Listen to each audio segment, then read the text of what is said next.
And I wish people would know that about the fact that is central to what the work we do. It's not just making things easier. It's really connecting emotionally. And that is never going to go away. It doesn't matter what we say. That's going to be there. So why ignore it? Why keep on suppressing it when all you have to do is nurture it?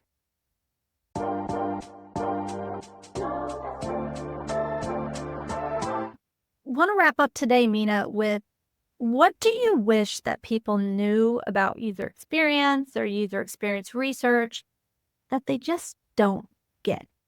That is a really good question because I think people get it. I think people see the value. So I know I have said things in the past where I have definitely received backlash from people. Like there is designers and researchers. And again, I've told you where I place these people who are design researchers in the middle. Also feel like we need to start realizing that rushing towards these deadlines, rushing towards these low-cost studies, and there's nothing wrong with low-cost studies, using AI where it needs to be used. No issue. There are places that you can responsibly use it so long as you govern what comes out of it.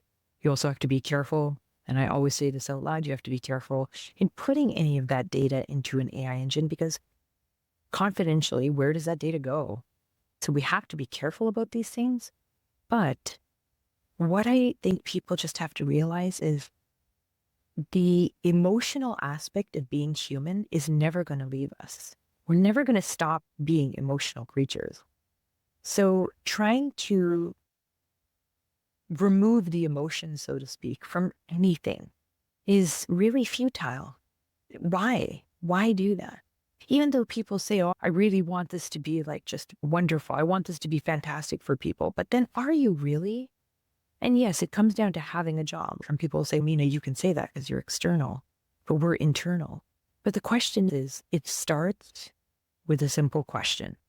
Like, where are we getting this confidence in our knowledge from?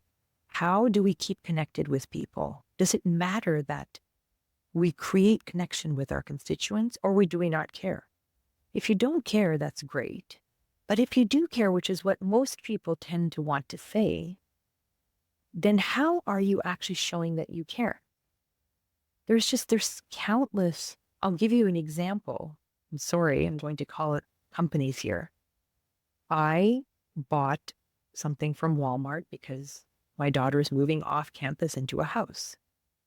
So I buy something from Walmart and I have Walmart Plus and they come and they deliver it, except my neighbor's outside when the delivery driver drops it off. I'm inside working. The driver literally runs almost halfway on my lawn to do a U-turn because they're too, I don't know, lazy to turn into my driveway. And ran over my sprinkler heads. Problem starts, right? The problem has begun. But when I get in touch with Walmart and I say, hey, this is what just happened, immediately they sent me a video, everything. So I had the tracks on the lawn. I don't know why my neighbor was out. She was just like, hey, listen, really astute for her to just pull out her phone and start going at it. But Walmart said, oh, we're so sorry. That's a third-party company and you'll have to get in touch with them. I'm thinking to myself, really? This is Walmart delivering to my house. But they are happy to silo as quickly as possible because that's not my problem. How does that actually delight me as a customer? And yet, what do they say when you buy Walmart Plus? We'll delight you as a customer. We will make this so wonderful. 2-day shipping, because obviously they're competing with Amazon. I understand that. But it's small things like this that nobody needs to be taught. That makes no sense. If I turn the table, let's pretend you work for Walmart, and now this happens to you because, I don't know, Target did this to you. How are you going to feel? Are you going to feel elated? No, you're going to feel the same frustration that I did. I had to get my guy out. He had to check sprinkler heads. He had to change the sprinkler heads. I'm thinking to myself, all this for a wall delivery that needed for an instant pop? Give me a break. So it starts to put, but it's frustration. These are things we can easily alleviate with just a little bit of focus on that emotion. And I wish people would know that about the fact that is central to what the work we do. It's not just making things easier. It's really connecting emotionally. And that is never going to go away. It doesn't matter what we say. That's going to be there. So why ignore it? Why keep on suppressing it when all you have to do is nurture it? Because you do know if you treat somebody nicely, they'll be your friend for life. Unless you really botch up something.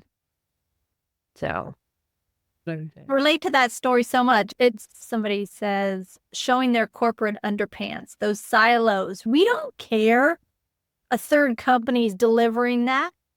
I care that you ran up for my sprinkler bed. I don't care who that was. I have to tell you, it's amazing that people are comfortable. And I've had that happen several times. I've literally in the last year had it happen several times. And typically I would go at it and say, listen, this doesn't make any sense. Then why am I even buying with you? So are you saying next time I should be prepared to spend another $200 on changing sprinkler heads if I want to buy an Instant Pot from you? I don't think I go in thinking that way, right? Right. And yes, it's not the norm, but at the same token, they need to take responsibility because it is part of their journey. It is part of their experience. It's their brand that has taken the hit. I don't know who was driving the vehicle and whether they have their independent business. That doesn't matter to me. These moments, there's several moments like in college and where we focus so much on the human. And even this is so emotionally focused on the human. Then you ask yourself, if you go broader, are we actually even focusing on the right thing? Because you have the humans at the center of everything nowadays, but are we really at the center of everything? We have to think about how the climate is going to affect it. The environment's going to get affected with where our designs are. Is it sustainable? I think this concept of qualitative research and who a user researcher is, there's going to slowly be a team of researchers that have to be there. There has to be people who are sustainability experts. There has to be people who are, I don't know, biodegradable experts. Like, we're thinking about this material. Is it actually going to melt into the ground or not? Like, we need to start thinking bigger because all we're doing is coming up with very uninspired decisions to things, uninspired solutions. It's a harsh statement. I feel like we're losing our curiosity. I feel like we're losing a little bit of that excitement. People are very uninspired. I'm an absolute Instagram junkie. And there's this one company, this one feed, I should say, that I follow. And they were talking about the 6-pack rings that you get around a beer. If you're getting a 6-pack, those rings end up in the ocean. And of course, animals stick their heads through it and suffocates them. Yeah. And it's really sad. This company in Europe has come up with these rings now that literally are food for the animals. And you're just like, well, isn't that lovely? I can enjoy my beer while I'm feeding an animal as well. Hooray, because you know it's going to end up somewhere in the ocean.